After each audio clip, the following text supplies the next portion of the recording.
Et première réaction, celle de notre invité Florian Philippot. Bonsoir. Bonsoir. Vice-président du Front National, député européen. Vous regardiez ce scrutin avec attention au FN parce que la victoire de Geert Wilders après le Brexit, ça aurait été pour vous un bon signe. C'est raté, vous êtes déçu. Honnêtement, il gagne 4 sièges. Il passe de 15 à 19 Mais il sièges. n'est pas premier. Oui, il n'est pas premier. Enfin, le premier est en baisse et lui, il monte. Maintenant, on n'a pas que des points de convergence avec lui, mais c'est vrai que le fait qu'il progresse, qu'il soit en dynamique, montre qu'il y a une aspiration des peuples européens, y compris aux Pays-Bas, et je crois en France, à plus de souveraineté, d'indépendance et de lutte contre l'immigration massive. Est-ce que c'est aussi le plafond de verre qui s'applique à lui ? Je crois pas du tout qu'il y a un plafond de verre. Ou alors on est en train de le détruire à coups de marteau assez fortement. Les peuples sont en train de le faire. On l'a vu avec le Brexit, vous l'avez dit. On l'a vu également en Italie avec ce référendum tout récent. Mais là, ça s'arrête, coup d'arrêt. Non, il progresse. Il progresse, mais il gagne pas. Il progresse quand même assez sensiblement. Il gagne 4 sièges, il en avait 15 auparavant, il passe à 19. Écoutez, il gagnera la prochaine fois, voilà. Il gagnera la prochaine fois. Mais je crois que le système de l'Union européenne, de plus en plus totalitaire, vit ces derniers mois. Alors on va parler de ce qui se passe en France. Au lendemain de sa mise en examen, François Fillon est reparti sur le terrain. En meeting ce soir à Pertuis, dans le Vaucluse, il a redit qu'il était innocent, bien décidé à repartir au combat sans baisser la tête devant les balles de ses adversaires, a-t-il dit. Le candidat des Républicains demande à être jugé sur son parcours, soulignant qu'il n'a jamais été banquier, en référence à Emmanuel Macron. La présidentielle et puis en juin, les législatives. L'enjeu pour celui qui sera élu à l'Élysée sera de disposer d'une majorité. Pour Emmanuel Macron, c'est un autre pari. Il a choisi d'investir des candidats en piochant à gauche, à droite et dans la société civile. Le processus de sélection, qui reste un secret de fabrication, se fera parmi les milliers de candidatures qui sont arrivées à En Marche. Qui sont ces candidats potentiels ? Catherine Demangeac, Xavier Roman et Nordine Tahar sont allés les rencontrer. L'un est haut fonctionnaire, l'autre infirmier, consultant en innovation médicale.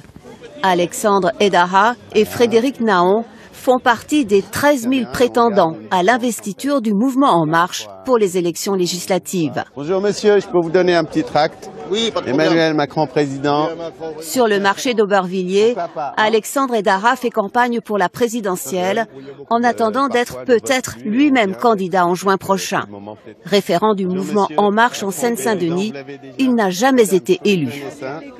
Emmanuel Macron et l'ensemble de ses candidats vont porter aussi une nouvelle façon de faire de la politique qui soit moins brutale, moins violente, plus honnête, avec plus de probité et qui permette aux citoyens de se dire finalement la politique, c'est quelque chose de bien. Frédéric Naon est lui aussi un novice en politique, une sensibilité plutôt centriste.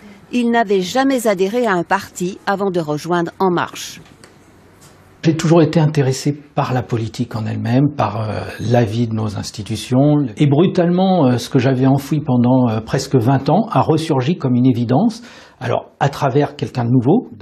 Comme tous les autres, il a postulé via Internet, une procédure de recrutement inédite.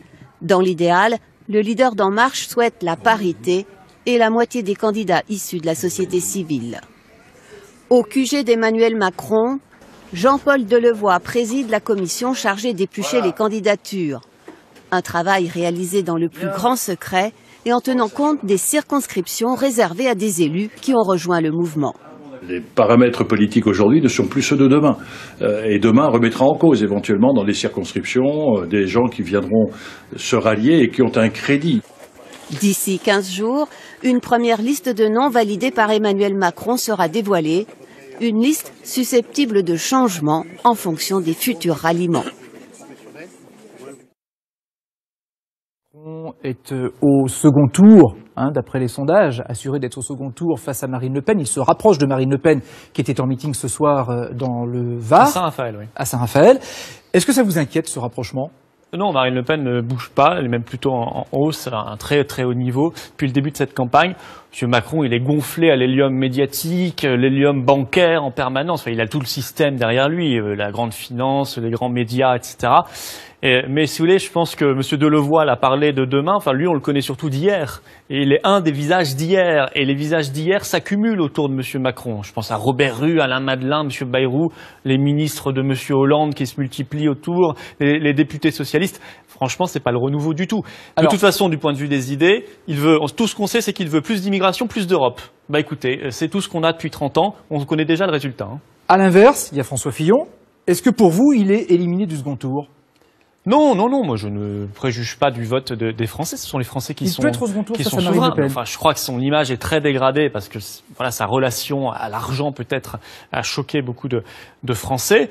Surtout son projet et son bilan le discréditent. Son projet est très violent, la TVA en augmentation. Vous me direz, Macron, lui, veut augmenter la CSG. Je ne sais pas si c'est beaucoup mieux, mais les 500 000 fonctionnaires de moins, la fin des heures supplémentaires que nous, on souhaite au contraire défiscaliser à nouveau pour faire un coup de pouce pour le pouvoir d'achat et donner plus de valeur au travail. Et voilà, tout ce que ne propose ni M. Macron, ni François Fillon.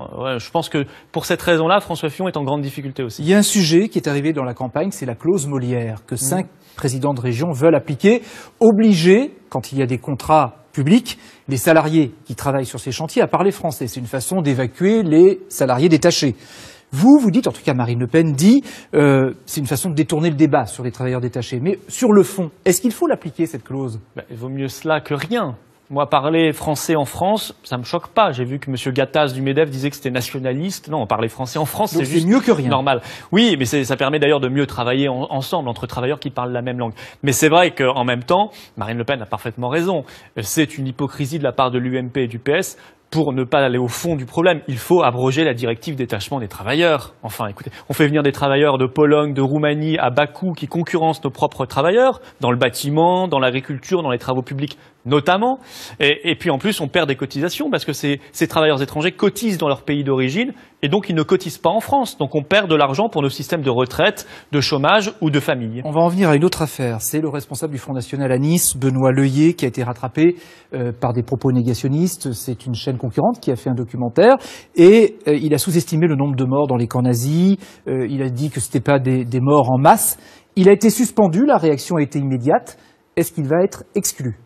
Oui, on l'a suspendu et il passera en commission de discipline et très très très forte chance, je vous l'annonce, qu'il soit exclu. Je parle pas avant la commission de discipline, mais bon, vous imaginez le résultat.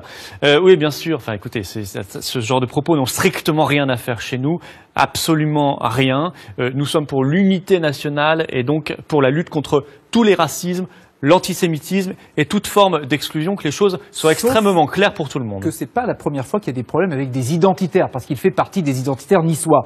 Est-ce que ça veut dire qu'à partir de cette affaire, vous allez faire le ménage dans les rangs du FN contre les identitaires ? Ah, vous savez, le Front National, c'est le parti, je crois, à qui on peut faire le moins de reproches de ce point de vue-là, parce que à chaque fois, identitaires ou du non, ménage ? Très marginalement, quand il y a eu un cas comme cela très problématique ou scandaleux, nous avons tout de suite réagi, contrairement à d'autres mouvements qui attendent vous allez aller et qui ne font vérifier rien. Est-ce que vous allez maintenant aller vérifier ? Écoutez, là, c'est une forme de trahison, parce que nous ne savions pas que ce personnage avait ce genre d'idées et de propos. Mais moi, je fais confiance à la très très très très très large majorité de nos adhérents, de nos cadres, de nos élus, qui sont irréprochables. J'ajoute, vous dites c'est un documentaire, c'était pas un documentaire, c'était une caméra cachée, ce qui est un processus d'ailleurs qui est une procédure qui est désavouée par le CSA et qui est une forme de barbouzerie. Ça veut dire quoi ? Que vous allez porter plainte ? Oh, moi, c'est pas à moi de porter plainte, mais honnêtement, la caméra cachée pendant 2 mois pour espionner des gens, c'est tout à fait particulier. Bon, ça vous permet de faire le tri aussi dans vos rangs quand même. Mais à la limite, ça nous a permis de savoir que ce personnage-là avait ce genre de propos et de nous en débarrasser. Merci Florian Philippot d'être venu sur notre plateau ce soir.